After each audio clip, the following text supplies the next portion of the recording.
We're going to take a look at our first view of JSON data. I'm going to leave the coding alone for a bit. We'll probably be doing a fair amount of coding in a web browser and in Python,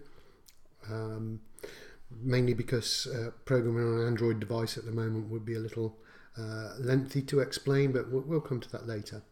But I want to take a look at JSON data. You've probably heard quite a bit about it, but are wondering what it is. So I'm going to open up a new browser window. I'm going to close this down to begin with, and I'll get rid of those later.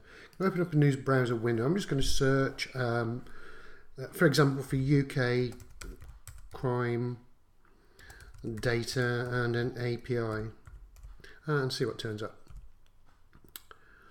There we go, that's a nice one to use. What we're looking for is the endpoint, which I mentioned in a previous video, but all that at the moment is just secondary. I just want to take a look at what JSON data looks like. It's the sort of thing that's going to happen when you make a request and the information that comes back. So let's go into this site and have a look. Okay, so scrolling down, let's try street level crimes. Let's click on that. So this is going to give us some information about the JSON. What I'm really looking for is the actual request that we could make to it. I can't see it anywhere. Okay, there we go. So let's go for a specific point. I'm just going to copy and paste this into a browser window, okay, so that you can see. So there we go. Copy it, and I'm going to paste it into here. So this is the endpoint, all crime.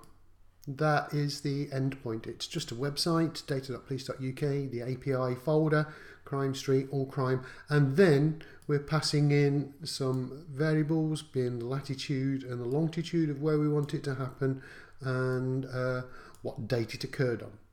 And hopefully when we press that, when we press enter, we're going to get some JSON data back. So pressing enter, and lo and behold, there we go, we have JSON data.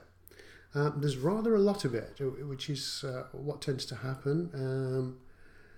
As you can see, we've got loads and loads and loads and loads of JSON data to play with. It's very, very useful for a project, whichever site you choose to get your JSON data from.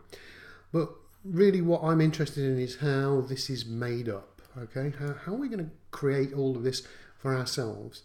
We're going to take it from very simple things and move on. What I do want you to notice at the moment is just this. Okay, up to that point, we've got what I call a key value pair, and the key being category and the value being antisocial behaviour. Both are strings. They don't have to be. We can find things which aren't strings in there. We do have numbers. So for example, if I've got a key value pair here, ID is a string. The number following it is a number, not a string. Again, here we've got key value pairs. I've got latitude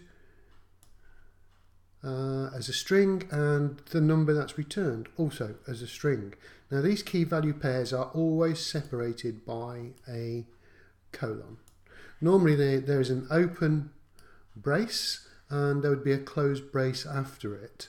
The closing brace after this would be around about, I don't know, can't even see it. It would be just before here, I do believe. So whatever is before that. So that is JSON data. I'm going to take a rather simplistic view of it and show you how to make it, what it does, how to use it in Python, how to read it in Python, and maybe through web pages as well.